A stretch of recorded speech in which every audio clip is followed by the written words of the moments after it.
good evening, everyone, and welcome to Shadows in the Dark. I am your host, Jeremiah Greer, along with my co-host, Sonia Dorr, which is, of course, our Crystal Skull. Well, I want to welcome everyone to tonight's show, but I just want to let you know here, as we're getting started, it seems we're having an issue on getting in touch with our guest tonight, who is supposed to be Duncan Lunan. He is overseas, and we are having some kind of trouble getting the phone call to go through, so hopefully we can get that worked out before we really get into this show. We are working on it as we speak and just trying to wait back from an email from Duncan to see exactly what might be going on his side so we can get this show rolling and in the right direction. So we got a few more people joining us in the chat room there, and I just want to let you know we are having an issue getting in touch with our guest tonight, Duncan Lunan. Seems to be possibly an issue with exactly the country that he's in. We just cannot connect the phone call. So we are working on that as we speak, waiting on an email from him to find out exactly where he might be, make sure we're connecting everything correctly on our side. Well, so, you know, as I said, we're going to have an exciting show as long as we can get that to happen, and I hope so. We've got a lot of great stuff coming up here as well. You know, just let's go a little bit of what's going on around Shadows in the Dark. Well, first off, we've got our Halloween Spooktacular is coming up. That will be Halloween night. We will broadcast from 10 p.m. until midnight. Now, keep in mind, we will not have a Thursday night show that next week. So since we're going to broadcast on Friday night, we're just going to go ahead and just kind of shuffle the show over a day. So I'm looking forward to that. Of course, we let you choose kind of what give us ideas on exactly what you wanted for that show. And it ended up being that we're going to do a mixture of a couple ideas that was given to us. And one of those is for you to call in and share your ghost stories, your spooky tells or paranormal tells, whatever the case may be.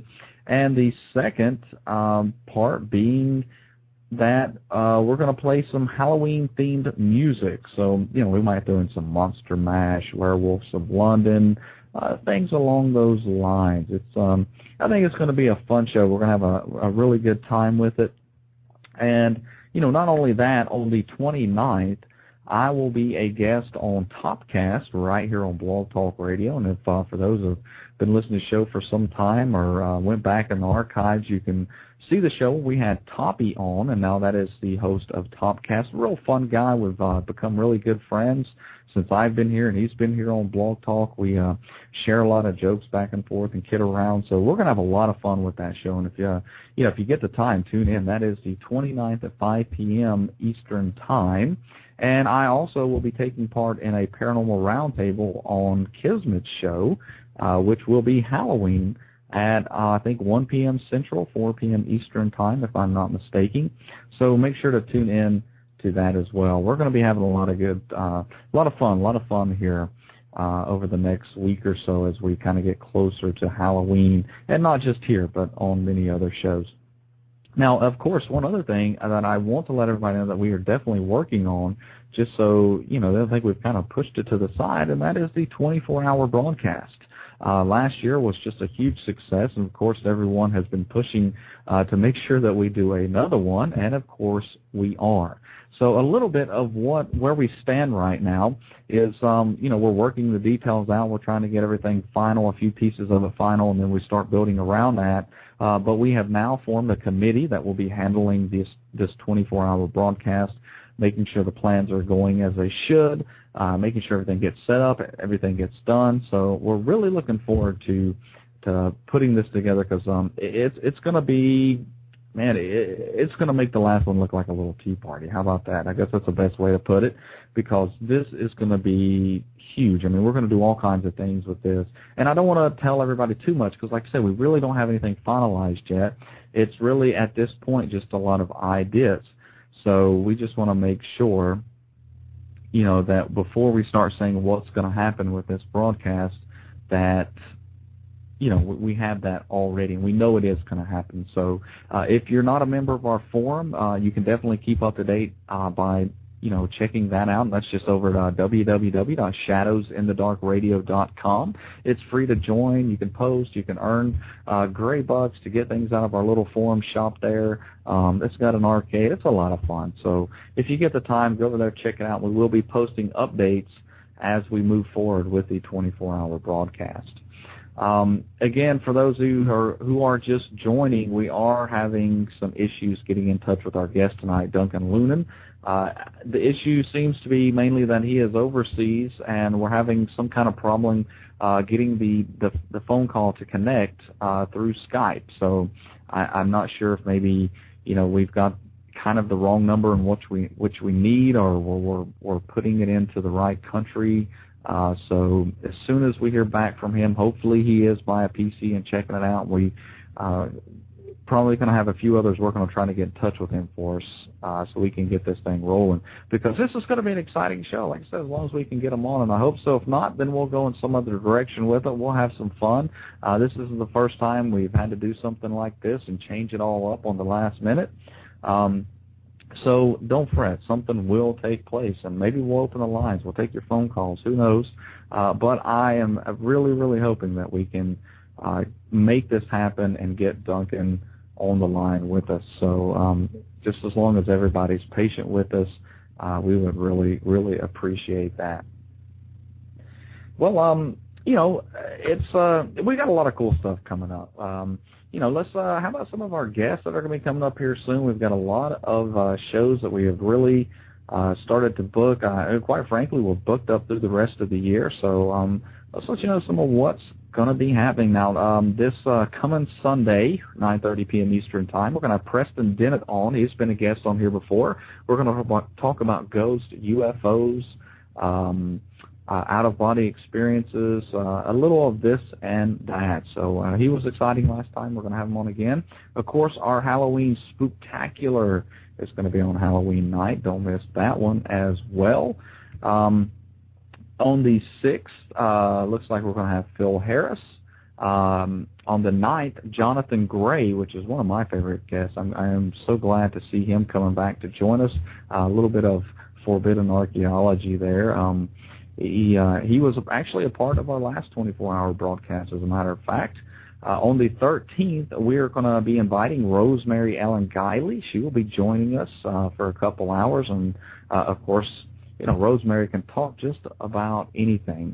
There's really doesn't seem to be limitations to what she can talk about, so that should be a lot of fun as well. On the 16th, we got Michael Tessarian, so that's going to be an exciting guest to welcome onto the show. On the 20th, Heidi Hollis, and you might know Heidi from being one of the only people to write a book about the shadow people, but now we're not going to have her on for the shadow people this time around. We are going to have her on to talk about religious experiences, I guess you could call it. She wrote a book on it. It's a very good book, so that should be a lot of fun. And then on that Sunday, on the 23rd, we are actually going to be out of town from the 21st to the 23rd at a paranormal conference. Now, if we're going to get the chance to broadcast from there, I am not sure yet. It seems that they don't have the best internet connection there, so we're kind of weary on exactly how that's going to happen. But we will definitely, let everybody know as we get a little closer to that, and I really hope that we get the chance to do so. Now we also have coming up 27th, we won't be doing a show. That is, of course, Thanksgiving Day. We usually don't broadcast on holidays or around holidays. On the 4th, we're going to have Ted Phillips. Should be an interesting show. On the 11th, John Perkins. I think Acharya is supposed to be coming back with us sometime around that. I don't have it plugged in on my calendar right now. But John Perkins on the 11th is going to be talking. He was an economic hitman. So that's going to be an interesting show. I'm curious about that, exactly what that is all about. On the 18th, we're going to have Joanne Parks. Now, Joanne Parks is the owner of Max, which is one of the most known crystal skulls. So that should be exciting as well. Now, if you're really familiar with the show and you know how we worked things last year, the 18th, was our last show until the next year. We did throw one show in there where we welcomed John Hogue back to kind of give us a look at what we could expect for 2008. So we may do that same thing this year. We'll just have to see if we can get him back on. Well, I'll tell you what, we're going to take a quick break right fast. I'm going to work a little bit more on trying to get our guest on the line. I really apologize for this. I hope we can get him on and here very, very soon. That's going to be Duncan Lunan. We've already missed out on about 15 minutes of the show, so we're hoping to hear back from him, hopefully any time at all. So we'll be back in just a few minutes. I'm going to try to get in touch with him and hopefully get this show rolling because I do not want to miss out on this. So back in a moment. Visit www.shadowsinthedarkradio.com today to sign up for our free newsletter, join as a member of our forum, or browse our online store where you can find books, CDs, and DVDs, like a signed copy of The President's Vampire by Robert Damon Schneck, or the complete works of Dr. Gary Frick for only $20. That's 4 books signed by Dr. Frick that carry a great message. You will also find downloadable products like Mysteries Magazine and the Donald Kehoe interviews, DVDs featuring Charlie Carlson and Mr. Lobo. So go to www.shadowsinthedarkradio.com today and be a part of the show. All right, everyone. Well, I think we do have the problems ironed out here. Seems to be a number issue. I'm going to play one more break as I make the phone call to get Duncan here on with us. So just be patient. I do hope that we get through this. So hang on, and we'll be back in just a few moments. All right, everyone. Well, the good news is we have made contact. Well, I am glad of that. We had a lot of tough times there trying to get Duncan, but we have him on the line with us, so let me just tell you a little bit about Duncan Lunan, and we will welcome him on to the show. Duncan Lunan studied English, philosophy, French, physics, and astronomy at Glasgow University. He joined the Scottish branch of the BIS, the British Interplanetary Society, in 1962. Duncan, let's just go ahead and get right into it. I could read a lot more of your bio, but I think where we're at this stage, let's let you tell us a little bit more about yourself.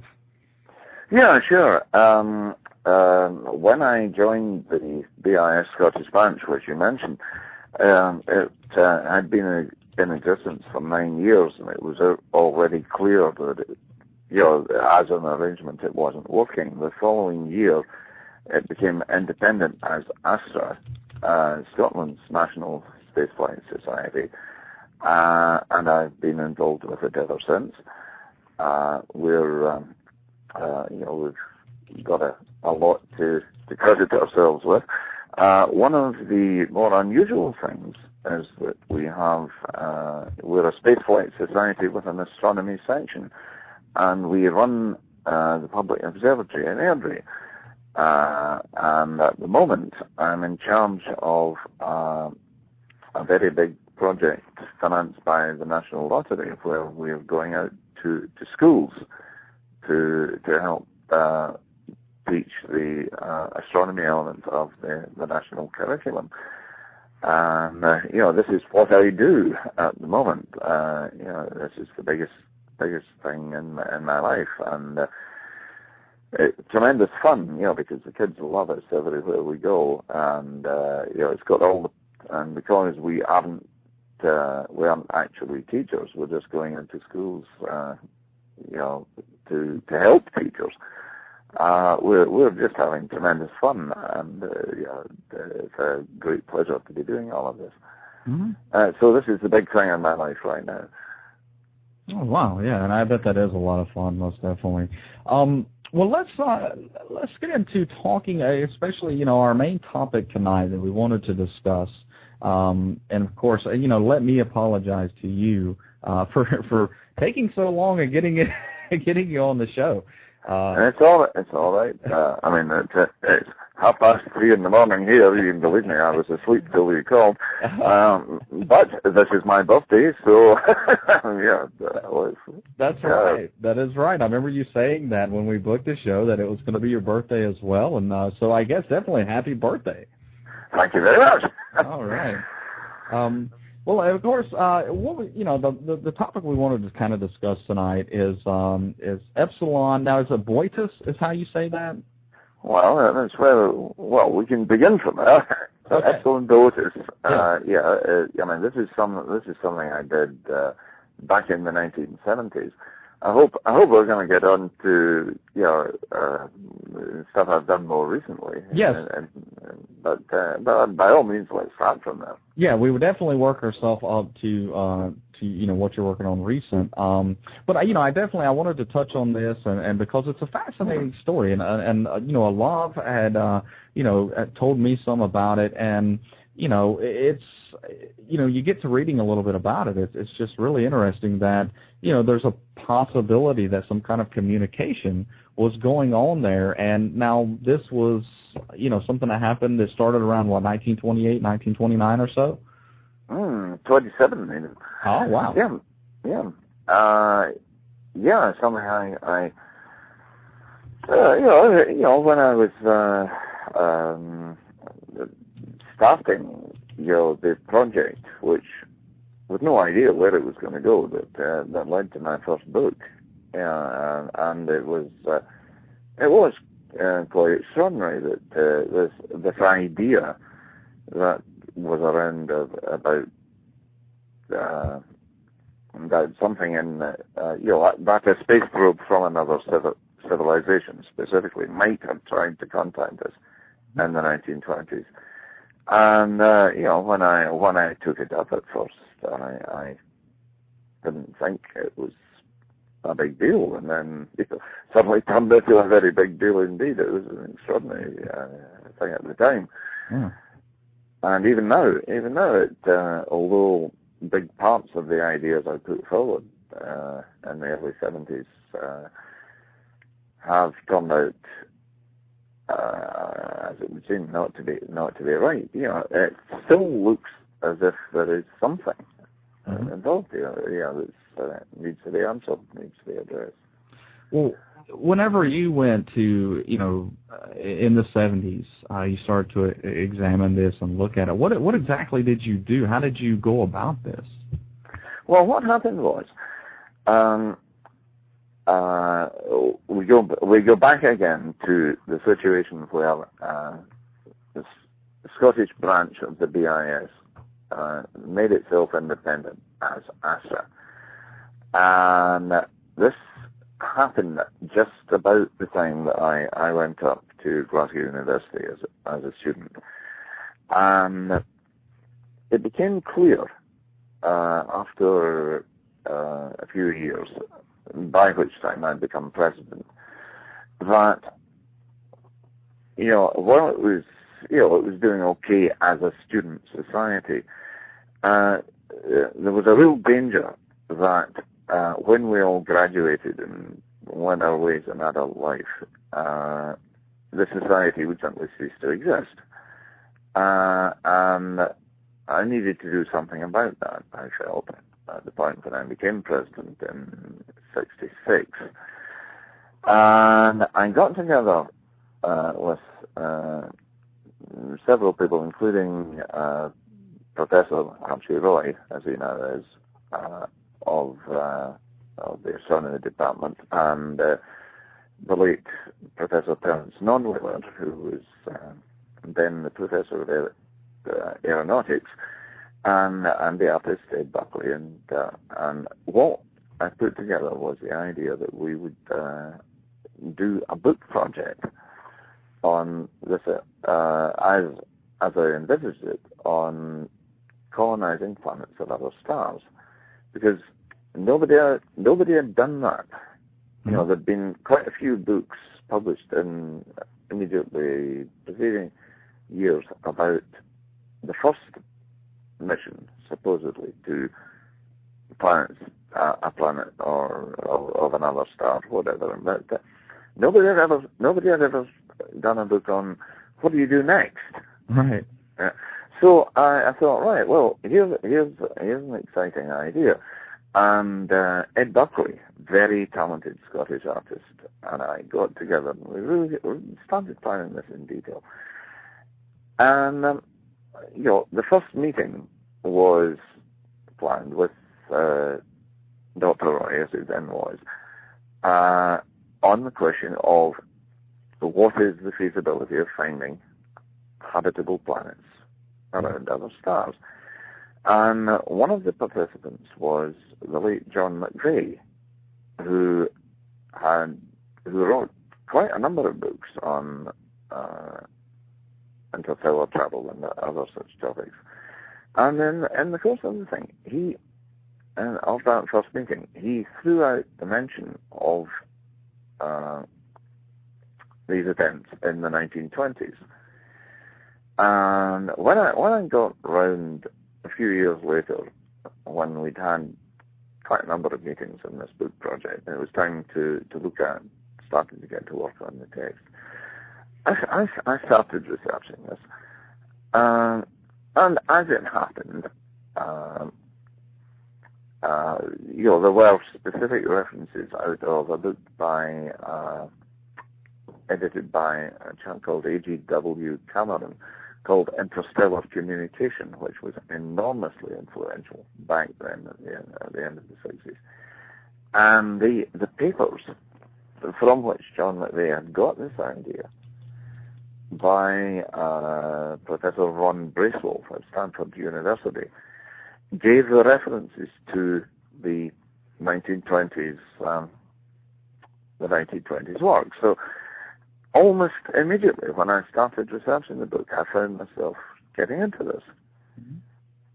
And what I found myself looking at was this very remarkable thing, where at the time, this is still fairly shortly after Marconi had just done the first exchange of radio signals across the Atlantic. And people were very interested indeed in the idea that by bouncing signals off layers in the ionosphere, well, of course, they didn't know what it was they were doing. All of the physics of this that we now understand was new then. All they knew was that for reasons they didn't understand, radio signals were being picked up at much greater distances than, the physics of the time would suggest that they could be. So Philips, the company Philips in Eindhoven, set up a program to study this. And what they were doing initially was they were transmitting the Morse letter S with a very powerful transmitter, just to see who in the world could hear them. And what happened was that an engineer called Hals in Oslo, who was listening in on this in 1927, found that he was not only hearing the round-the-world pulses from Eindhoven, which took about a seventh of a second, but he was also hearing delayed echoes, and they were taking 3 seconds. And he very quickly realized that that was the delay time from the Earth to the orbit of the Moon and back. And he thought they were bouncing off the Moon. But he went to a professor at the University of Oslo called Stormer, who was an expert on the Aurora Borealis. And Stormer took very little time proving that they weren't bouncing off the Moon. It's actually very difficult to get an echo off the Moon, and it wasn't done until the U.S. Army did it in 1947. But Stormer had the idea that, very advanced for its time, that the Aurora Borealis was caused by particle streams from the sun, and also that there would be shells of charged particles, as he visualized them, surrounding the Earth, essentially, he got the idea of the Van Allen radiation belts. He hadn't got the dimensions of them right, but he'd got the concept. So he jumped to the conclusion that these pulses were bouncing off a shell of electrons around the Earth at the distance of the Moon. And the problem was the idea that they were physically bouncing off something preoccupied everybody for a very long time afterwards. I mean, to this day, you get people still trying to explain them in terms of physical echoes. Mm-hmm. Now, if you look at the very beginning of it, you might think this was plausible. But what happened was, Stirner was concerned that because the pulses coming out from Eindhoven, stop me if I'm going into too much detail, but what concerned him was that the pulses going out from Eindhoven were being transmitted at 5-second intervals, and if the echoes were coming in at 3-second delays, there was a risk that you might get mixed up. So he contacted a guy called Van der Poel at Eindhoven, who was in charge of the program, and persuaded him to increase the separation between the outgoing pulses from, initially, he went from 3 seconds to, I think it was 15 seconds.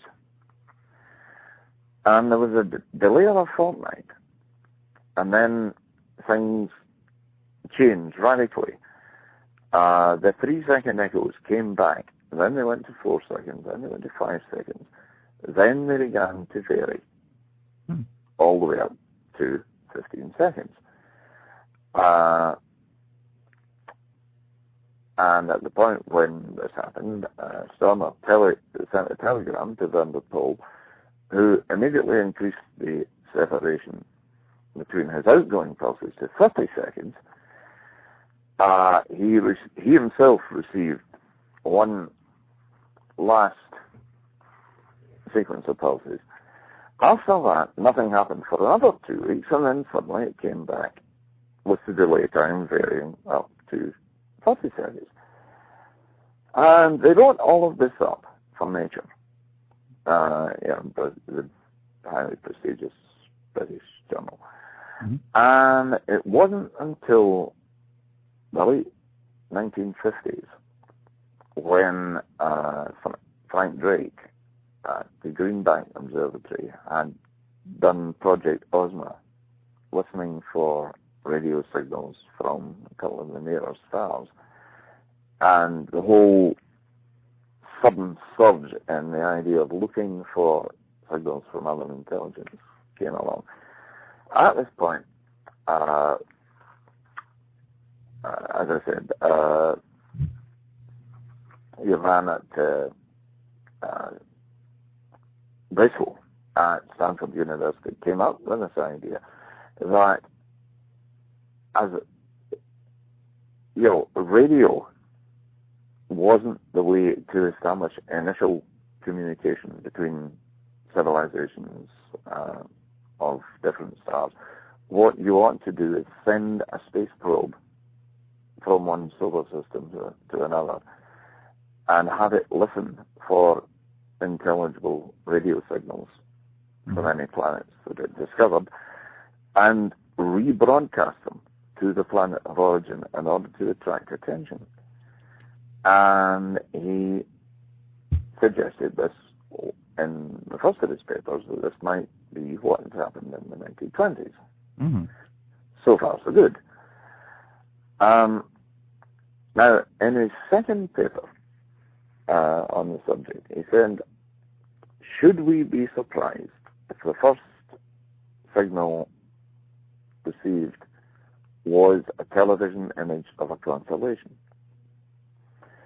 Now, I got hold of the papers at John McVeigh's suggestion. I got hold of the papers from Nature. And the thing that struck me was that the variation in the delay time on the signals appeared to be completely random. I had jumped straight to the idea that the variation might be a message, but it seemed to be random. The thing that I had missed, and as far as I'm aware, everybody before me had missed, was that there wasn't any variation in the delay time and the intensity, which meant that the signals were all, the supposed echoes, were all coming in, regardless of the delay time, with the same intensity, which meant that they couldn't be echoes. Mm-hmm. Something was recording them, amplifying them, delaying them, and playing them back at constant intensity.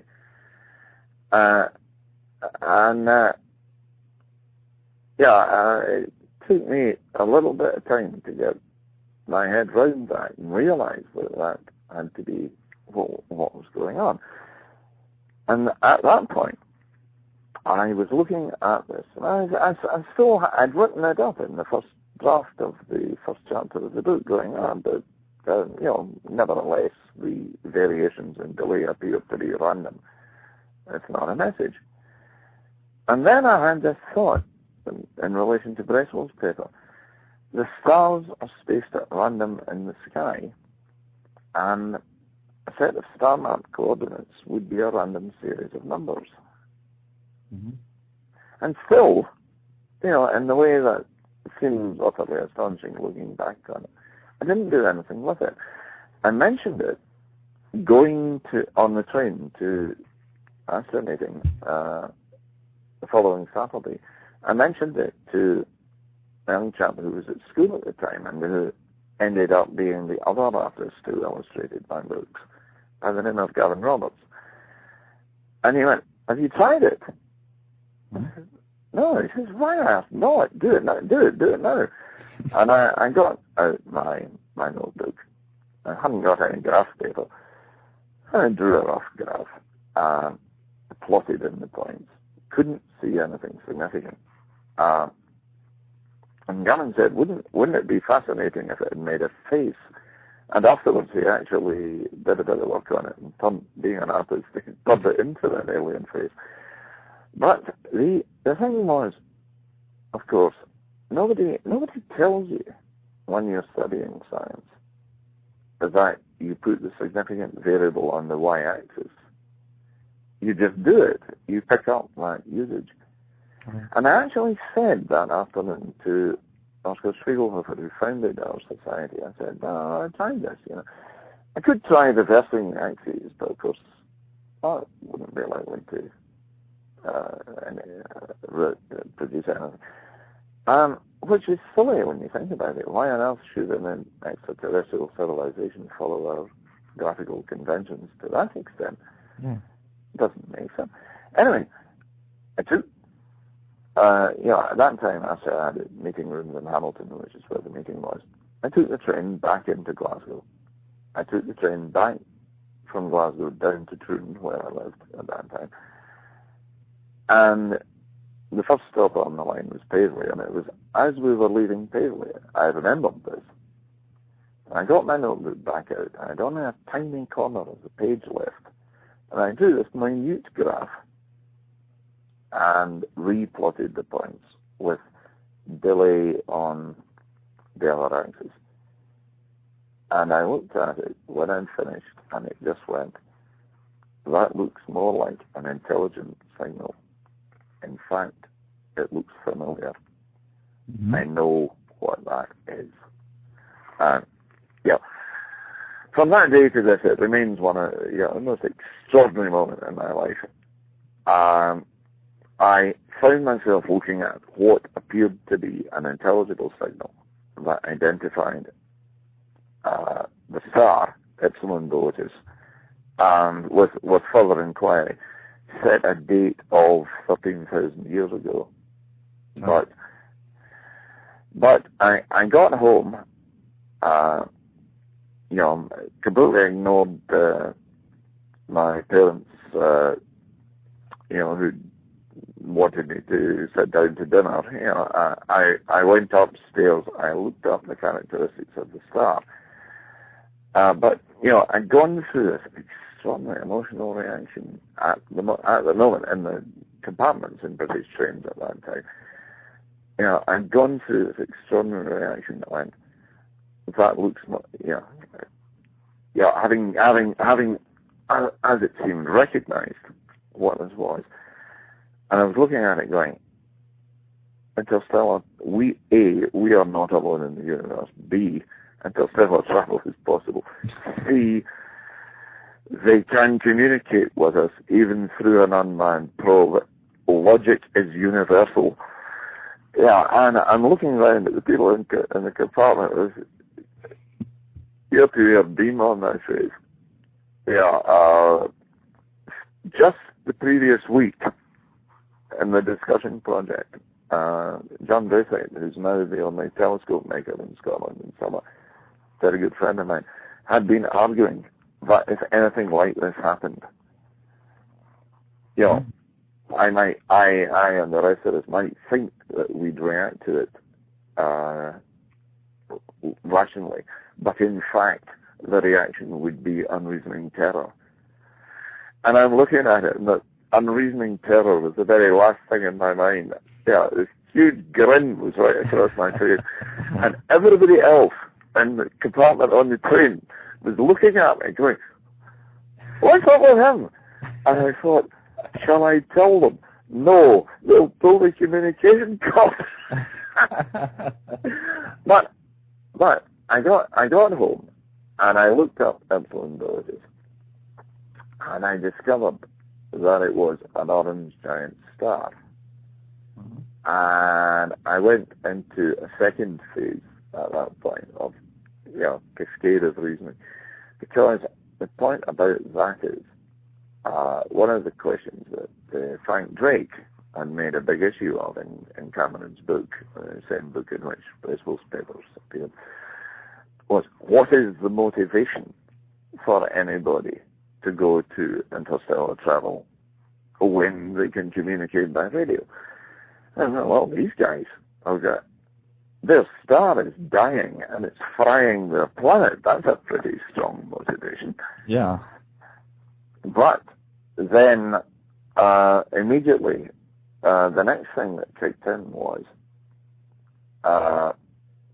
as with the ideas that were being pushed around in Project Armagh, you know, the assumption would be that anybody you made contact with would be more advanced than you are, because, you know, you're doing it as soon as you can, and they'll have been around forever. Mm-hmm. And yet, okay, I thought, right, their first message goes, our home is an orange giant star. It's like, as I imagine you would say, dialing 911. Here it would be 999. Mm-hmm. It's like doing that and shouting, my house is on fire. The statement is an appeal. Right. Which means they have the concept of help. Because if anybody that receives their signal is going to be more advanced than they are, they're going, help. Mm-hmm. But then I thought, but it must have occurred to them that they might, by pure chance, make contact with a civilization less advanced than theirs, like ours. But they've chosen not to conceal their problem. I mean, if they found that we had a habitable planet and we were less advanced than they were, they could come and take us over. But they've thrown that away in the very first message. Yeah. So we're dealing with moral beings. I mean, as Immanuel Kant said, morality as well as logic is universal. And by this time, you know, I was just flying around the ceiling. I was in such a state of mind. Yeah, I can still get high thinking back to it. You know, my parents had sent my sister 3 or 4 times going, come down to dinner, and I'm going, no, I'm not leaving this. This is so big. And yeah, it was fantastic. It was a wonderful experience. It took me a couple of years to come down from. by which time, the story was out in the world, in spite of various setbacks. And it took me quite a while to realize that, the scenario that I had was, too simplistic, and that things couldn't be, and the Epsilon, as regards Epsilon Bootis, couldn't be quite as good as I thought. And that I might be partly right. In fact, I went through a phase where I became convinced I wasn't right at all. Yeah. But then, it turned out, for instance, that although the signal, the Epsilon Bootis signal, the one van der Pol received,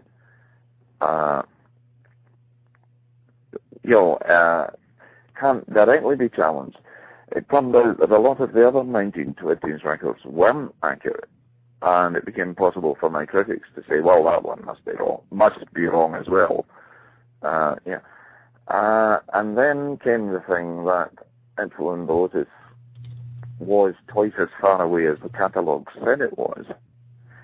And the part of the later signals that I'd interpreted as giving us a diagram of their planetary system didn't work anymore. And it kind of went down to, as it were, a negative cascade. So I withdrew the whole hypothesis. But then Epsilon Bootis would not lie down, and it kept coming back, and it kept coming back.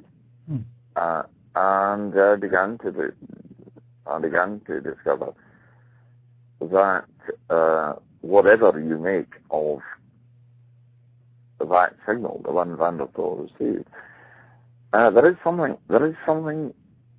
big and important about Epsilon Bootis, which is probably a good moment for me to pause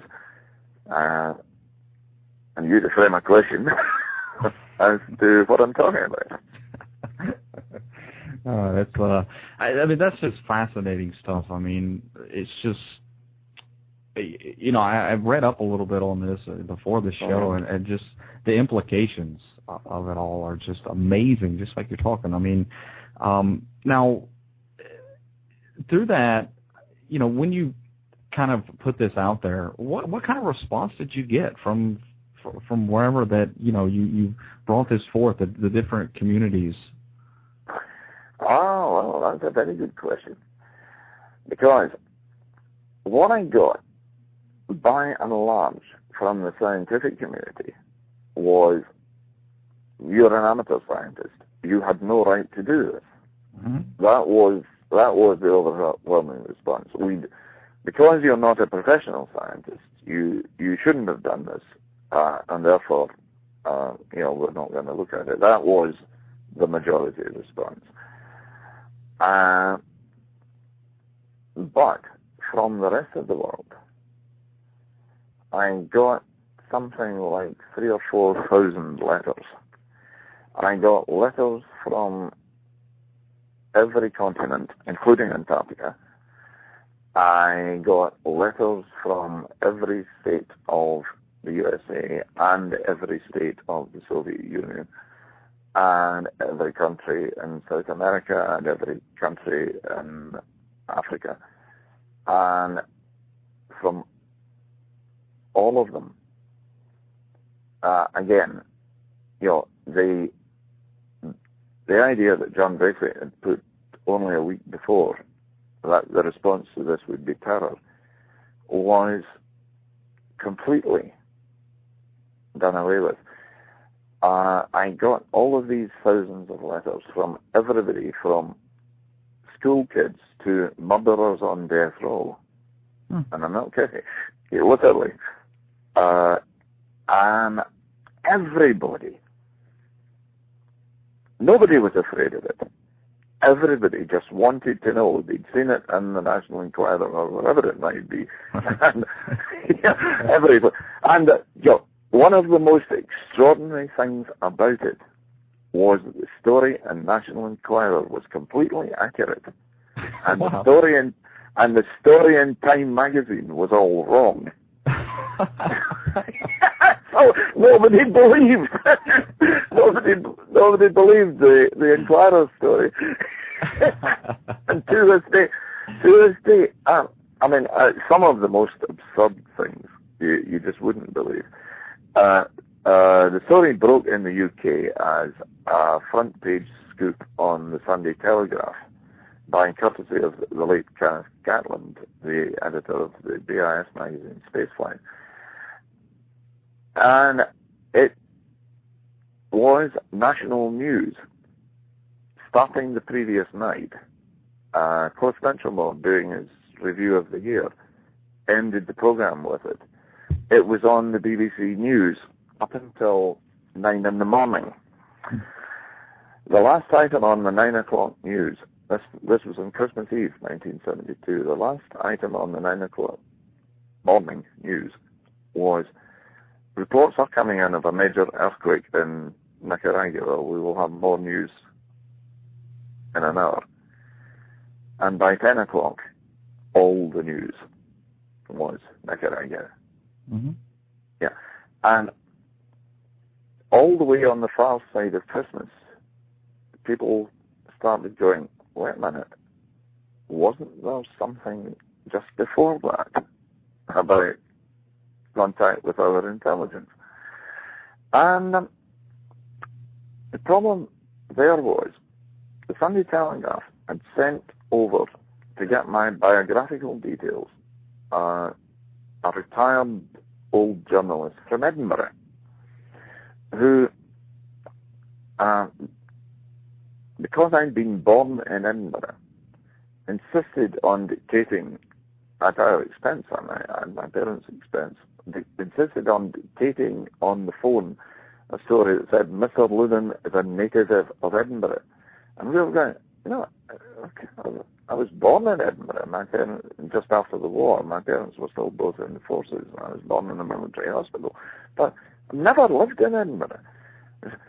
And he turned on my mother and he says, native comes from the Latin. It means born, and Mr. Loudon is a native of Edinburgh.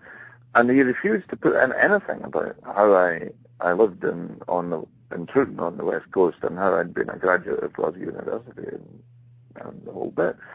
So, of course, when people started looking for me a week or two later, when the media started looking for me, they were looking for me in Edinburgh, and they couldn't find me. So the Daily Mail decided just to take the initiative, and they made up a story about how I was Professor of Astronomy at Glasgow University. And they got all the other facts wrong as well. And this was syndicated across the United States. And that story has lived an independent life, completely separate from mine, from that day to this. And people are still bringing out UFO books in which Professor Loudon at Glasgow University is attributed with all kinds of bizarre ideas. And for years afterwards, people were writing to me with diagrams of the interiors of flying saucers and all kinds of stuff like that, addressed to me as the Professor of Astronomy at Glasgow University. And Professor Sweet, who had been the professor when I did astronomy at Glasgow, who'd always thought I was a waste of space, would pass them on to me with cut little notes penciled on them saying, yours, I think. And this still was, Professor Loudon at Glasgow University still leads a life completely independent of my own. In the media, it's like G.K. Chesterton's two Father Browns.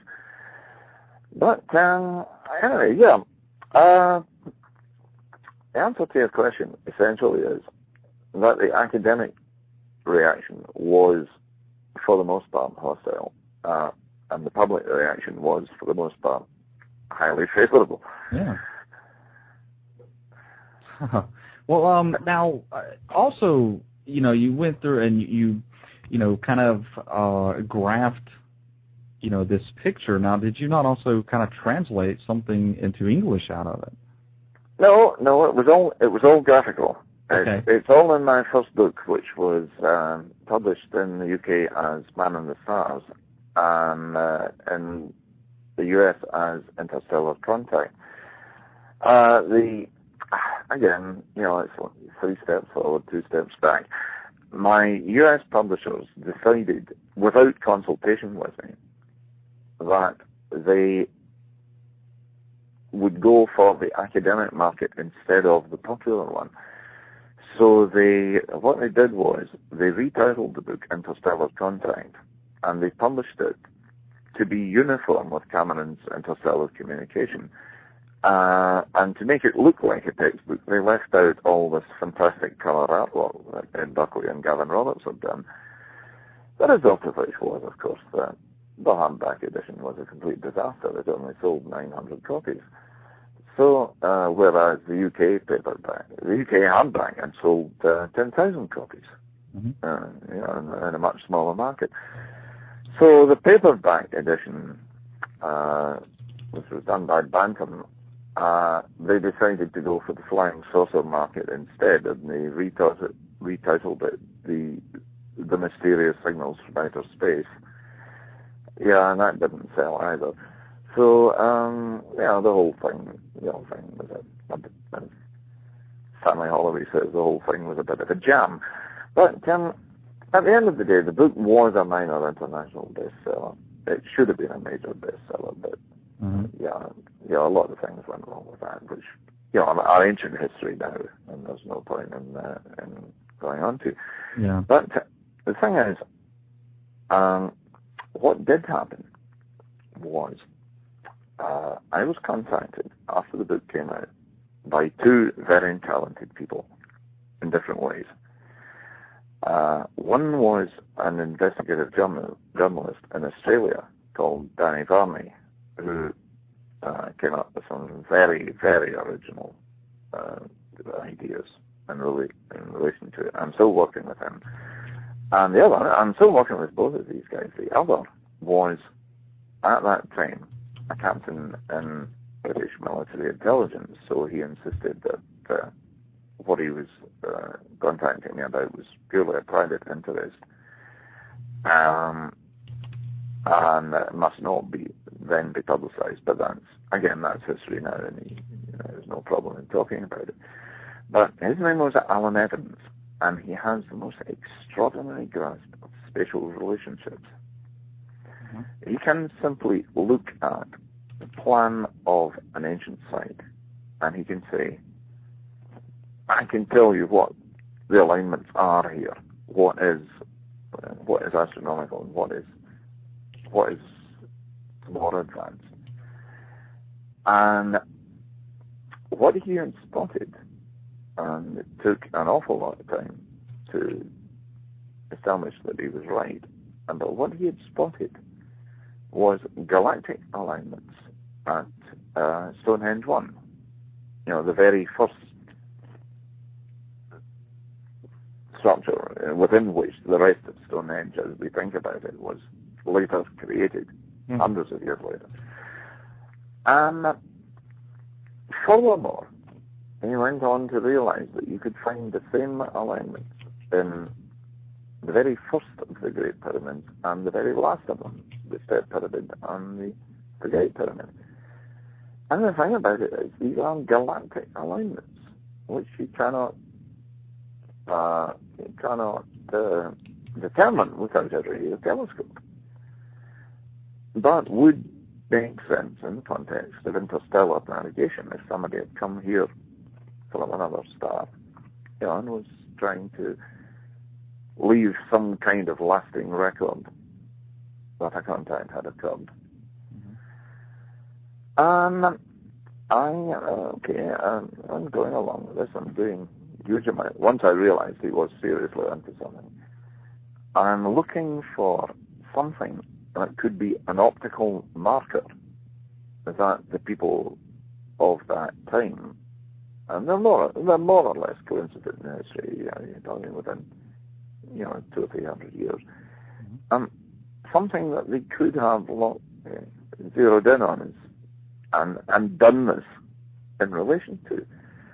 And to my utter astonishment, at the point when I publicly withdrawn the whole Epsilon Bootis thing, it turned out that the optical marker was Epsilon Bootis. And to say I was staggered by this all over again, it's common, because I'd withdrawn it. I'd had great difficulty because of the negative academic reaction to what I'd done in the first place. I'd had huge difficulty in getting an academic journal to publish the withdrawal, but it had been published. And suddenly I'm looking at the idea that there may be something to it after all. And I went to the planetarium at the Nautical College here in Glasgow, which they then had, and I got them to simulate it for me, to set the planetarium back to 2750 BC, and I established that it really was true. I still couldn't quite believe it. I went to a more advanced planetarium at the Joe College in Musselburgh, beyond Edinburgh, and I got it run there, and it was true. And John Baker and I then went, on a different assignment to the Armagh Planetarium in Northern Ireland, and I got it run a third time, and it was still true. And I'm still going, what am I to do? What does this mean? What on earth are the implications here? And the next thing was, I met Robert Duval, the author of the Pyramid Mystery, at the London Astronomy Show, and I invited him to come up to Glasgow to lecture, along with Graham Hancock, with whom he was working by that time on a book called, what's it called? Keeper of Genesis, I think is the title. Anyway, I took them to the Nautical College, and I showed them this, and what its implications were. And Duval said, oh, it's the same at Giza in the first time, as they call it, in 10,500 BC. And we didn't know what it meant. So I got the planetarium curator to reset the clock to 10,500 BC, and it turned out Duval was absolutely right. And you're looking at galactic alignments with Epsilon Bootis as the optical reference. And Graham Hancock got very unhappy at this point because he doesn't believe in extraterrestrials at all. What we were looking at here was what I consider to be very strong circumstantial evidence for extraterrestrial contact. Yeah. And he didn't like it a bit. And he and I remain friends there, but we remain completely at odds on this. And I published all of this back in the 1980s, and I still think it is the best evidence we've got for the Earth having been visited. It is circumstantial evidence, but I think it's the best that there is. Yeah. And so what it would seem is that Epsilon Bootis is it's not where the space probe came from. It's not the interpretation that I did of the more complex signals that were received in 1929. I don't know quite what to make of that, because there's no question. It's like what Carl Sagan said about the canals of Mars. There is no question that this is the work of intelligence. The problem is which end of the telescope is the intelligence on. Mm-hmm. What I did with those 1929 signals is possibly one of the greatest pieces of creative work I've ever done in my life, but it appears to be entirely wrong.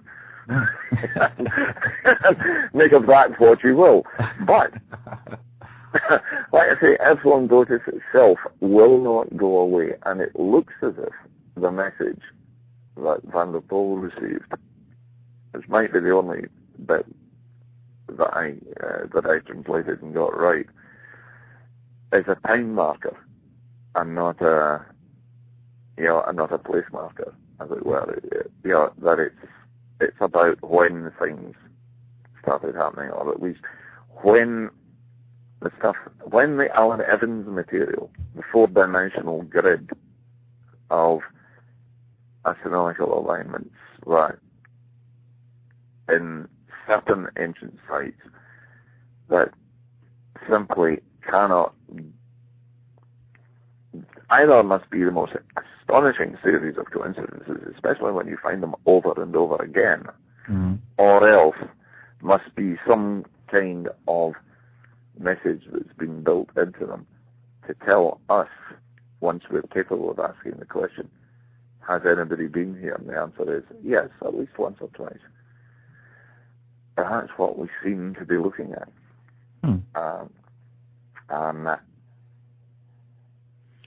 Well, let me ask you this, and then let's take a quick little break. I know we even got started a little late here, but we'll take about a 5-6 minute break. Well, we've got one other big topic still to address, if you plan all allowed. Yeah, so we'll do that as soon as we get back from the break. But first, are you still are you still examining all of this, or is this something that's kind of been on the back burner? You haven't really messed with it for a number of years, or you feel it's as far as you could really go with it right now? Oh no. What happened was, coming from an entirely different direction, I had another very big idea, which had been hanging fire until a very good friend of mine, the late Danny Kane, the vice president, and I sort of told me I needed to do something about it. I got into that. I put a huge amount of work into it. I've got a book currently looking for a publisher on it. And to my utter astonishment, it turned out, because it's coming from a completely different direction, I suddenly found that the two inquiries converged. Because one is this entirely academic stuff about star alignments, in radio signals, star alignments in ancient sites. It involves positional astronomy, back in those days using log tables, doing pages and pages and pages of calculation, very, very dry, and suddenly, coming from it from an entirely different direction, I found the two inquiries converge, and that was another big shock. So the inquiry is ongoing. Why don't we both take a break? Yes. And ask me about that when you come back. Yeah, well, let's do that. So we'll take a quick little break, everybody, about 6 or so minutes. So everyone hang on. Don't go anywhere. And we will continue this just fascinating conversation with Duncan Lunan. So I'm glad you're enjoying it. I hope your listeners are. Yes, I'm having fun. Yes, well, that is good. So we'll be back in just a minute, everyone. Don't go anywhere. Let me find my little piece of music here we're going to play. All right, back in a moment. Okay, back into it. All right. Join us this Halloween from 10 p.m. until midnight Eastern Time for a Halloween spooktacular. Call in and share your spooky tales and ghost stories as we play music that celebrates the scariest day of the year.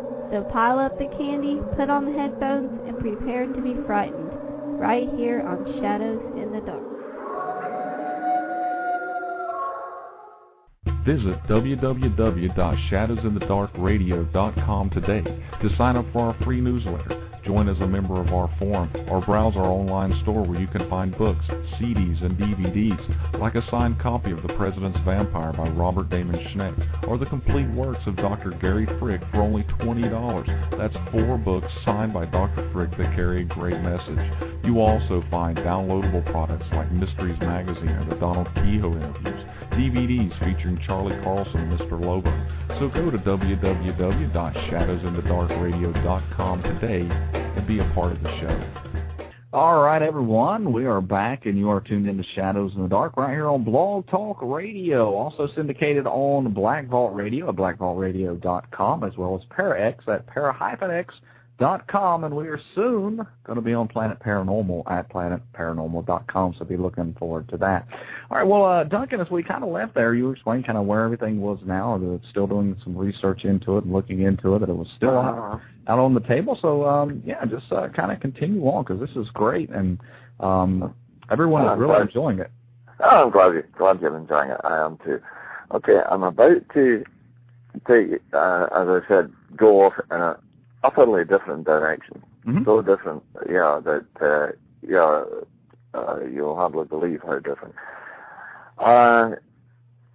To do a very quick bit of biography here, because otherwise your listeners won't understand how it happened. Okay. I went up to university with the intention of taking an honours degree in astronomy, which at that time, all the way back in the early 60s, required pure mathematics with it.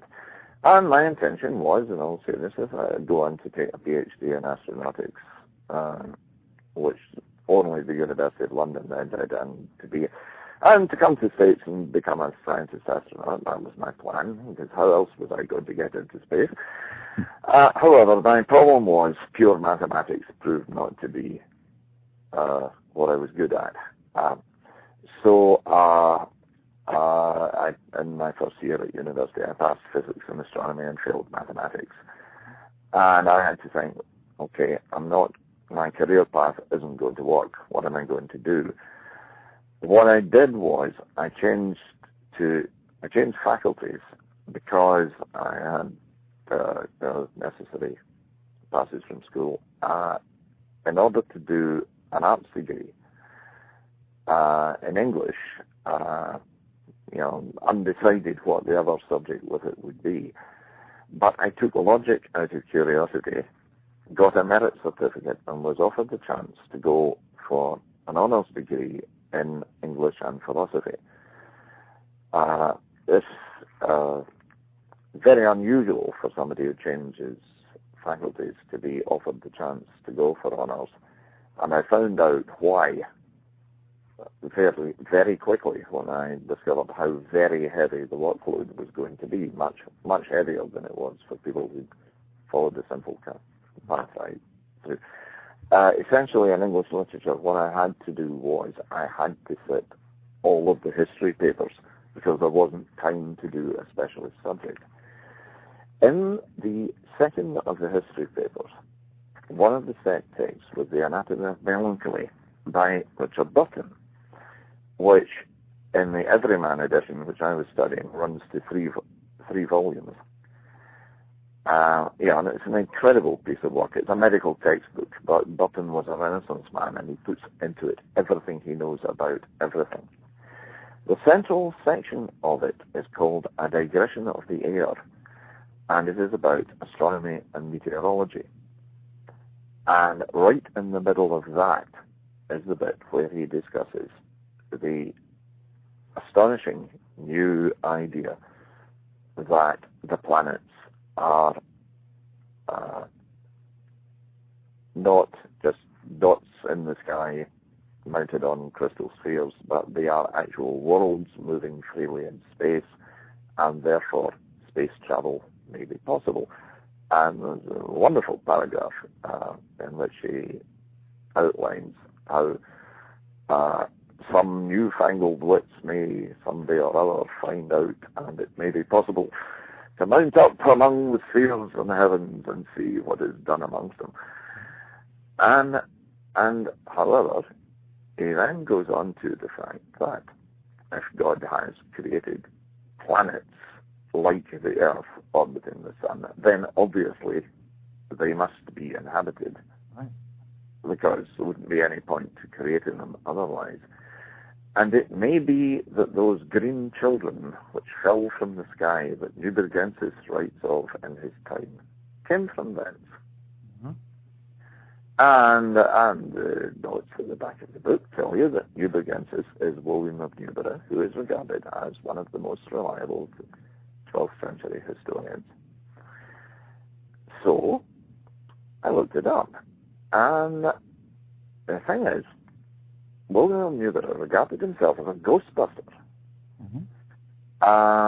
And he makes it his business to analyze all of the miracles that supposedly are happening around medieval England at the time, when having an attested miracle on your patch was like having the U.S. Air Force leave you with a runway that could take jumbo jets. It's how you get on the tourist trail. And so it's his business to debunk these things. But what he says about this particular story is that he has interviewed so many witnesses, and witnesses of such quality, that he's decided that it must really have happened, in spite of the fact that miracles are supposed to illustrate some point of Scripture, and he can't see what the point of it is. But he's decided that it really did happen, and it's not for him to question God's purpose, even if he can't see it. And the story that he then tells is that at the village of Woolpit, which is just off the A45, about 8 miles from Bury St Edmunds in Suffolk, there's an ancient earthwork from which the village takes its name. And out of it, at harvest time, came 2 children who were wearing clothing of a colour and material never seen before, and speaking a language that nobody recognized. The conventional explanation goes, in medieval England, 2 villages away, they couldn't recognize one another's dialect. Not a bit of it. Woolpit was a market town on the major pilgrim route from the continent to Bury St Edmunds, which was then the biggest shrine. The thing about it was, these kids were coloured green all over. And initially, it seems they were treated fairly roughly. It was immediately discovered they were green all over. And they were put on exhibition. But after a few days, when they were beginning to show obvious signs of illness, or distress at least, it occurred to them for the first time that they might not be magical creatures and might need to eat. But they refused all food they were offered. And at this point, they were taken to the home of, I'm jumping here to the other chronicle, which tells the story from a completely different viewpoint. And again, this is very unusual in medieval chronicles. Usually, if you get the same wonderful story in 2 chronicles, it's identical. But the guy who wrote the other chronicle was writing from a completely different viewpoint, because he knew the family that the girl who survived was still living with at the time he wrote it. Now, the thing is, they were taken to the home of, you might think, a local knight, but no. The villagers crossed the lands of 2 other barons to get to this guy, who, after a great deal of research, is very, very hard to locate in the medieval records. The reason for his anonymity is that he was the head of Henry II's Secret Service. And that's who they took the children to. It turns out this was expected. Henry II had already annexed the village, and supposedly refused 2 direct commands from the Pope to give it back. But actually, when you look at the letters that the Pope wrote to the abbot of Bury St Edmunds, what he says is, regarding the village of Woolpit and its church, I've commanded that it is to be returned to you when the king has finished with it, which is quite a different matter. And the poor clerk, who supposedly needed the income of £10 a year from this village, turns out to be the Vice-Chancellor of England and the richest man in the country. Yeah. This is what we're looking at here is the tip of an iceberg. It is something. The incident with the green children is an accident. It is telling us about something very much bigger. Okay, to cut to the chase, because we could go. How I discovered it would take forever. What I've got is this. I've traced the green girl who survived. The boy died. The girl lived. They lost their green color within a year. I've traced her in the historical record. She married one of Henry II's senior ambassadors, which rather blows a hole in the natural explanation that these were runaways from some primitive underground tribe. The thing is, when they'd lost the green color and the boy was dying, quoting William Review directly, it seemed to the wise that they might be christened, and even that was done. So, again, I realized that I was going to have to do my own translation on the Latin text, which, fortunately, I was in a position to do. I've dedicated the book to the principal teacher of Latin at my old school. I realized that what follows from that in both chronicles, that other modern translations are just going, she said and they said, actually gave evidence that, swore on oath. I phoned a friend who has a diploma in theology from the College of Cardinals, and I said, what's that about? He says, oh, everybody knows. I said, sorry, I don't share your background here, I don't know. He says, oh, even today, a christening in controversial circumstances must be preceded by an inquisitio conducted by a bishop. And by a process of elimination, I was fairly quickly able to establish, once I knew what questions to ask, and this is the key thing, I discovered that the inquisition in question had been conducted by the Bishop of London, who was very much Henry II's ally, and his row with Thomas à Becket and all the rest. And so the question is put to the children: who are you, and where are you from? To which they reply, we are people of the land of St. Martin. Now, the land of St. Martin, I've discovered, was the Essex property of the Church of St. Martin le Grand, which was the principal sanctuary in England. Their reply is not to where are you from, it's who are you. It's saying we are already under protection. Mm-hmm. But the bishop the bishop, who is the bishop of both churches, pretends not to understand. And he says, oh, that sounds all right. Do they believe in our Saviour there, my dear? Which is a very strange question to ask if it's supposedly named after a Christian saint. But the girl replied, in effect, oh yes, you can't see the place for churches, which tells you that she'd been briefed on what to say. And then the bishop says, and does the sun rise or set there? Because, of course, it doesn't in fairyland. The question here is, are these children human beings, or are they productions of the devil? Are they to live or to die? Right. And at that point, she very nearly blew it, because the girl replied with a detailed description of a planet which is very definitely not Earth. It is a planet with a track rotation, keeping the same side to the sun. And the thing is, Burton knew perfectly well that those conditions couldn't be found anywhere on Earth, which is why he put it in the astronomy section of the Anatomy of Melancholy, where I found it. Right.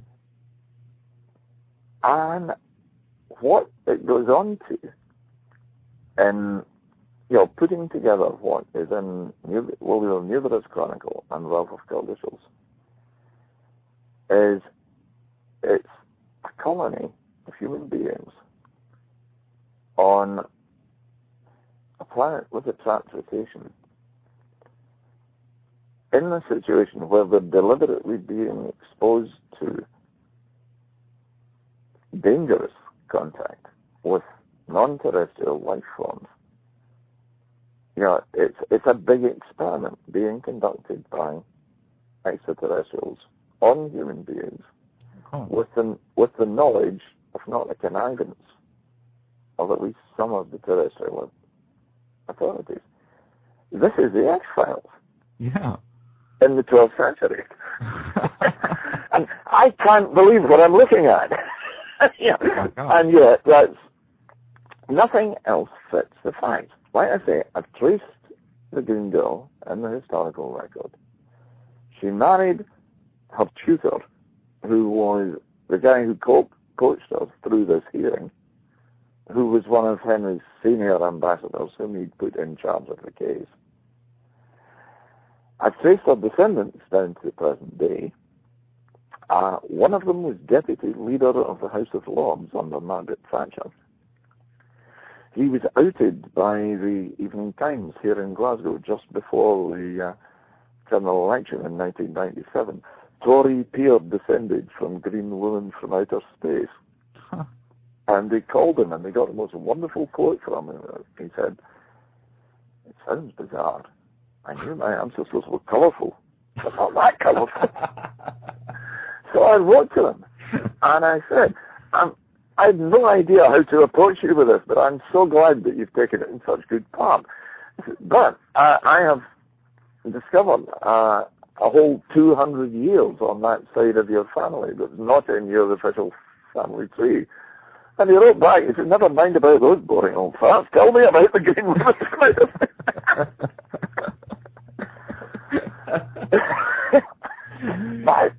But yeah, what I'm looking at here is utterly astonishing.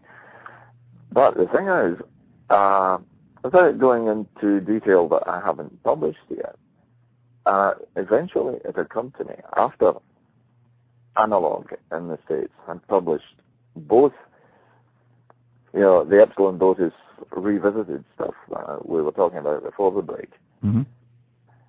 and this. It occurred to me, if I'm really onto anything with either, there should be a connection. Right. So I called Alan Evans and I said, "Put your amazing spatial judgment to work here. The same galactic alignments that you found at Stonehenge 1 and in the Step Pyramid and the Great Pyramid should be, if it's all really being signposted, they should be somewhere involved in the Green Children story." And he said, "Okay, tell me where all the places are, and I'll check it out." And he called me back 24 hours later and said, "Yes, I've got it." Now, the thing about that is, we're dealing, on the one hand here, with this utterly human story of two desperate lost children, who are far more important than the story would at first glance lead you to think. But nevertheless, it's all an accident that they've ended up lost in East Anglia, and and then, but one thing leads to another, and suddenly it dovetails with this utterly dry inquiry about the positional astronomy, and the two collect together, and you're just left going, I may or may not be right about any of this, but it really does look as if I'm onto something. Yeah, it sounds like it. I mean, yeah, and you've been awfully patient through all of this, John. I keep thinking you must have a whole raft of questions you want to ask me, but I do appreciate the fact you're just letting me spell it all out. But no, yeah, I'm just sitting here honestly listening in utter amazement, to be honest. I mean, it's just a fascinating story all the way through, and there's lots of questions, but you're just right, keeping right with it. So, no reason to ask when you're, as detailed as you are, for sure. And hey, you're here to speak, not for them to hear me. Okay, well, however, essentially, what I think we're looking at here is, when I did the chapter on past contact in Man in the Stars, I took the first two books by Erich and Däniken and 7 others by other people, before him and after him. I listed all of the instances. I then went to the Britannica and looked up all of the alleged instances. Yeah, I then went to the Britannica and looked up when and where these things actually happened. Then I went back to the original sources. And I boiled it down into a statement at the end of that chapter, and it was just one chapter in the book. And I said that on the basis of what's being suggested, you cannot say that the Earth has been visited more than 4 times in recorded history. This impressed Alan Evans so much that he got in touch with me, and you know that part of the story. But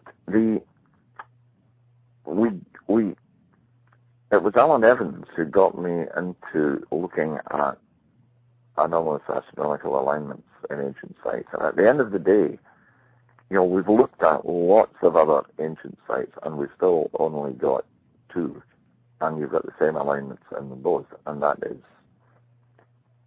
3 if you Stonehenge 1, the Step Pyramid, and the Great Pyramid. Mm-hmm. You've got the same galactic alignments there. Mm-hmm.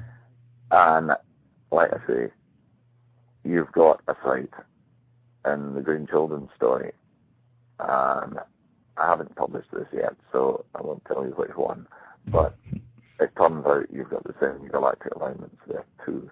Wow. And you can't do that without a radio telescope. It wasn't until the advent of radio astronomy that we found out where the galactic center was. And until you know where the galactic center is, you can't determine what the central plane of the Milky Way is. Mm-hmm. And in star atlases all the way up into the 60s, you still had them drawn on the assumption that the galactic center was in Aquila.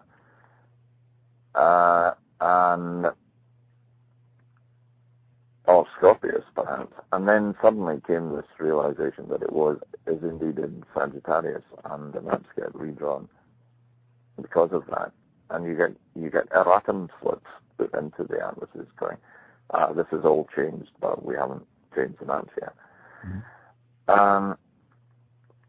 And to find this absolute precision of galactic alignments in 3 ancient sites and nowhere else, and it's the same alignment. It's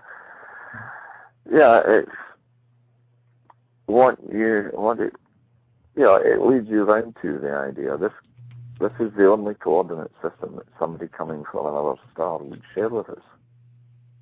Because whatever the orientation of their planet's axis is not going to coincide with ours, and whatever the orientation of the ecliptic plane of their solar system, it's not going to coincide with ours.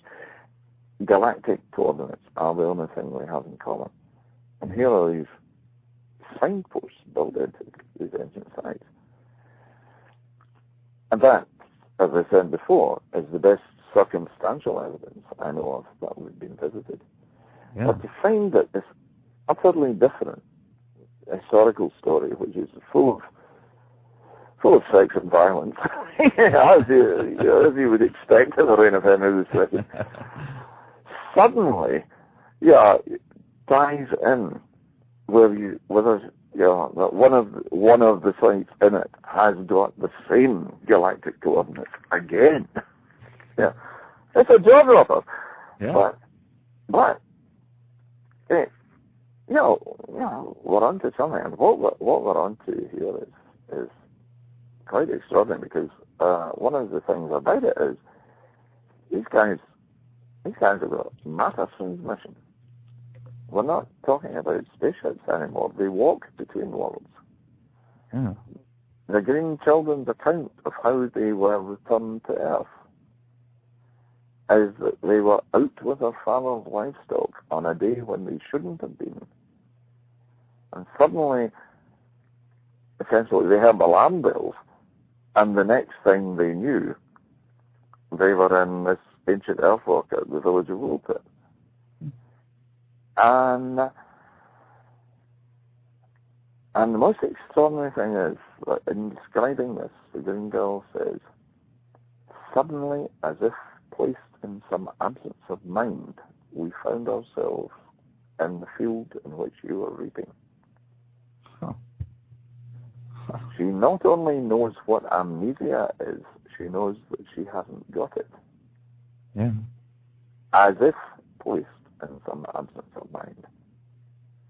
She's not a runaway from some primitive underground tribe. And anyway, there are no underground tribes. Yeah. Mm-hmm.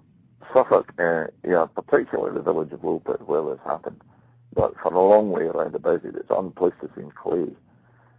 The water table's only 3 feet below the surface. In medieval times, they built houses on wooden rafts to keep them from sinking. Right. Well, there's nowhere to put any underground cave. The natural explanation just doesn't hang up for a second. But the deeper you go into it, at the point when I decided I was going to do something about this, it was because the late Danny Kane, who had family down there, said, they're starting to build up this story on the tourist trail. If you're ever going to do anything with it, I mean, he knew that I'd got it from Burton and I'd done a bit of historical research with the Chronicles. He said, if you don't follow it up now, you may miss out. Mm. So I decided to go down there. I was going to a conference at the British National Space Centre. Entirely different context. It was on whether the Rosetta mission, which is now in flight, should or should not go ahead of a mission called FIRST, which has also been flown by now. But I went down for that, and I went to Woolpit, went up into East Anglia while I was at it. But I got together with one of us past presidents, Bill Ramsey, who is a history graduate and now a principal teacher of modern studies. And we worked out a set of questions to ask. So I'm wandering around this very nice village in Suffolk. They opened up the local history museum for me out of season, which was nice of them, and things like that. Mm-hmm. But I kept asking these questions, and people kept saying, you'd have to go to the county records office for that. So I went into Bury St Edmunds, and I signed up with the County Archives Research Network. And they said, right, there's the card index, let us know what you want to see. And you must bear in mind, at this point, I'm still only, as far as I'm concerned, only looking for local colour for an article. But I've got these questions that Bill and I have worked out. Yeah. 5 hours later, exhausted, dehydrated, and starving, I reeled out into Bury St Edmund Market. Yeah. Mm-hmm. Going, I'm going to write a bestseller because, I was looking at answers. It was obvious nobody had ever asked the questions before. Because the story underlying the green children, is not hidden. It's the best way I can put it is it's misdirection. It's there in the medieval records, but you have to know what questions to ask. But once you do know, you start to find some really quite astonishing stuff, because in the modern translations, and by modern I mean mostly Victorian translations, or transliterations, somewhere into readable Latin out of medieval shorthand, you keep coming across the thing, usually in a footnote, where the editor says, these words are underlined in the original text for no apparent reason. And I'm looking at it going, I know exactly why. It's so that I won't miss them. Yeah. The trail, there is a trail marked out in the medieval records. Whatever the story is, it's big. Quoting John Bassett again, his comment was, when I was a few months into it, he said, if it's not extraterrestrial contact, you've got the political thriller of all time. Yeah. Yeah. But his other comment before that was, when I was describing to him, the discoveries that I made at that point, he said, you are onto something very big here. He said, and the reason why I say that is, if somebody makes up a story like this, they make it up out of whole cloth. They invent a story. They then put in the names of some real people and some real places to make it sound convincing. And yeah, certainly in the medieval records, there are stories like that. Right. He said, but the point is, he says, you've been digging for 6 months and you're just finding more and more that ties in. He said, you can't fake that. Whatever you're on the trail of is real. Yeah, he says, if the story was fiction, it would not stand up to this level of analysis. So I've got something very, very big. Yeah, it definitely sounds like it. And let me just, we've got just a couple minutes before the live stream kind of breaks off and we end up kind of in the archive a little bit. And so if you could just let some of those out there listening know, some of the books that you have out there and any website that they may be able to go to, hear more about this or any of your other work that you do. Okay. Right. Very quickly. I've my first 3 non-fiction books were called Man and the Stars. U.S. edition was called Interstellar Contact, which unfortunately doesn't have the artwork. Second book was called New Worlds for Old. Third book was called Man and the Planets. And these are all, Epsilon Bootis is in the first book. The other 2 are about the exploration of the solar system. I also edited the first anthology of science fiction by Scots, which is called Starfield. And I'm currently writing the notes for the reprinting of the world's longest-running science fiction strip cartoon, Jeff Hawk, for the Jeff Hawk Club, which is tremendous fun. I just love doing that. Website. I don't have a website of my own. Astra's website is currently in stasis. The guy who was webmaster has just abandoned it. The web address is astra.org.uk, but at the moment the site is not being tended. It's not. We're going to have to come to some new arrangement within the society about that. Now, what else can I direct people to? I updated my Wikipedia entry a few months back, so it's reasonably up to date. But just doing a web search for me as Duncan Wooden comes up a lot of stuff. the articles on the Green Children and on Epsilon Bootis Revisited both appeared in analog. And I've contributed quite a lot of other stuff to analog. Actually, they were both in the 1990s, so they shouldn't be too hard to trace. Trying to think, what else? That's probably about it for the moment. And now we have, for those that are listening, and by the way, Duncan, we are in the archives now. The show has quit streaming live, but they'll be able to go back and listen to what they missed. But we do have, excuse me, Man of the Planets, Man of the Stars, New Worlds for Old, and the Astro website linked off of our website.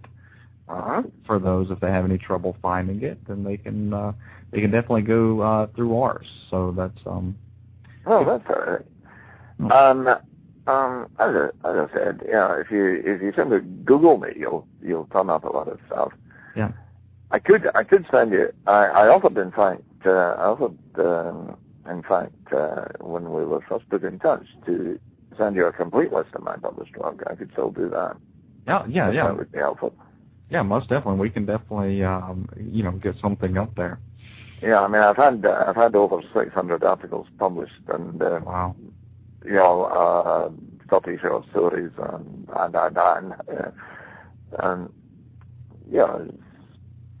the moment, as I said, I think right at the start, I'm running this big educational project funded by the National Lottery. So I'm not writing anything very much right now. The Jeff Hawke notes are still being published, but there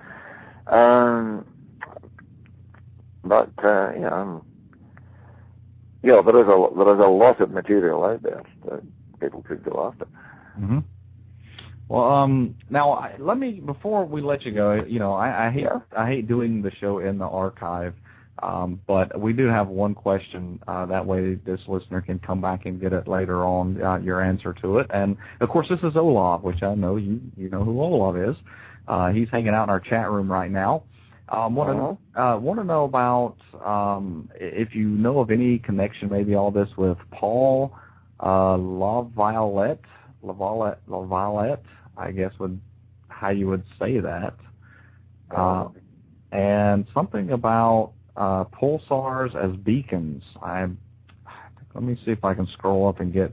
It's kind of all he really said.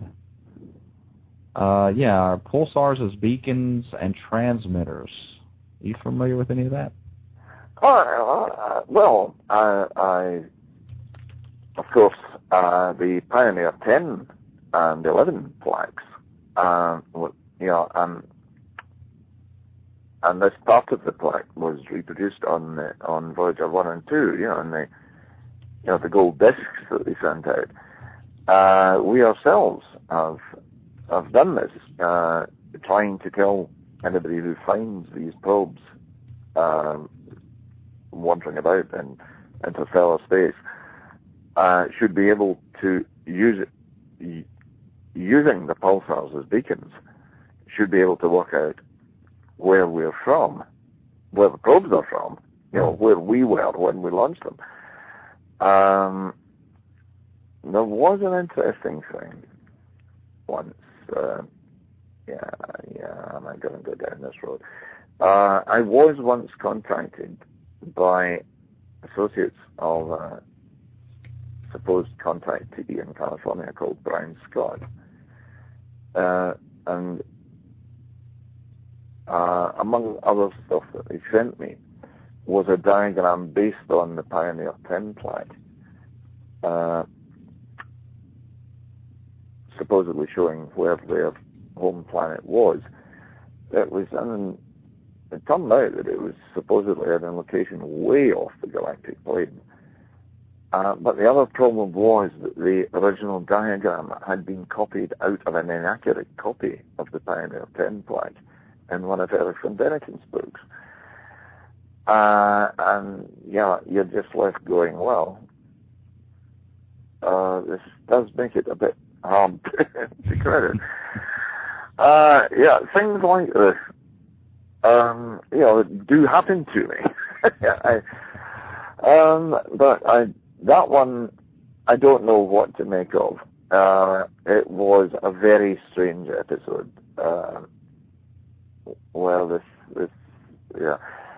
I don't think I really want to go too far into it because it was very odd. Paul Sars's beacons, however, it makes, in terms of interstellar navigation, it makes sense. And I didn't recognize the name that you mentioned, the French-sounding name. That didn't mean anything to me offhand, but yes, if you're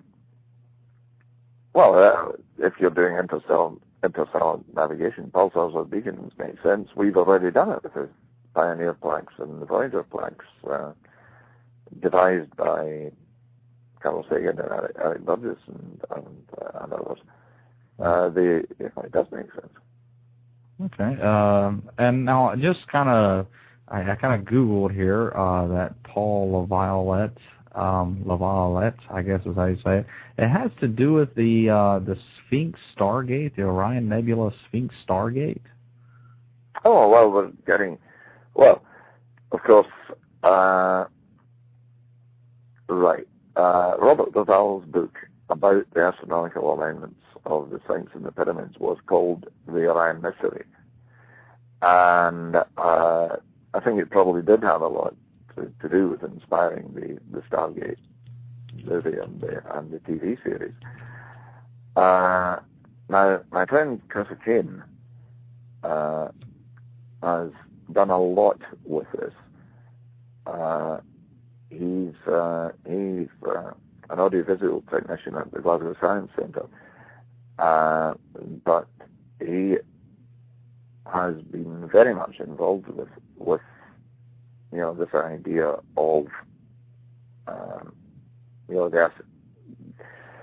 the astronomy of ancient Egypt, particularly what is in the pyramid texts, and he's very heavily into the idea of the connection between ancient Egypt and Mars. Mm-hmm. And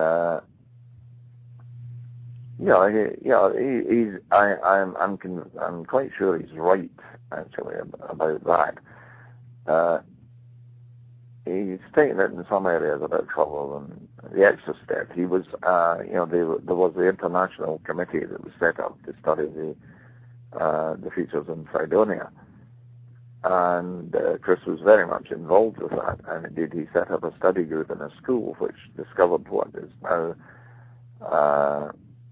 I believe, called the Kelvin Pyramid, the first four-sided pyramid discovered on Mars. It's all very interesting, but I'm not convinced by the Mars connections on that level as regards the features on Mars itself. But the stuff that Chris has done about ancient Egypt in this regard, I'm very impressed by. Hmm. All right. Well, I tell you what. I know it's early in the morning for you, extremely early. I guess it's about 5 o'clock in the morning or so for you. It is indeed, and I've got to take a school party over to the observatory in Airdrie, and what are we, 8 hours from now, one in the afternoon. Oh my goodness! Well, we will let you go so you can get on, get you some rest, and enjoy a great birthday as well. Thank you very much. You are most welcome. And Duncan, thank you so much for joining us tonight because, I have to say this was just some really interesting and fascinating stuff, and it definitely sounds like you are onto something. Well, I know I'm onto something. I don't know what. Yeah. As I said at the beginning of this section in Man of the Stars, the line nobody paid any attention to. Large pinches of salt would be in order. Yeah, because we don't know what we're dealing with here. Most academics, and I'm not an academic. I'm a professional writer and researcher and lecturer and what have you, but I'm not an academic. I don't think any university would have me. Yeah, but but I do try to be right. Yeah, or at least if I can't be right, at least to be accurate. Yeah, people don't send me going, "You've got your facts wrong." Mm. What I do with the facts is obviously speculative, and I may not necessarily be right, and I'm not trying to start any kind of a cult or anything like that. I'm just putting forward ideas that I find extraordinarily interesting, and the facts seem to imply. But it is. It's a great game. It's got to, as you say, we're onto something. Yeah. What we've got, on the one hand, with the astronomical alignments, and on the other hand, with this extraordinary historical story in the 12th century, and the fact that they tie in, it's got to be something.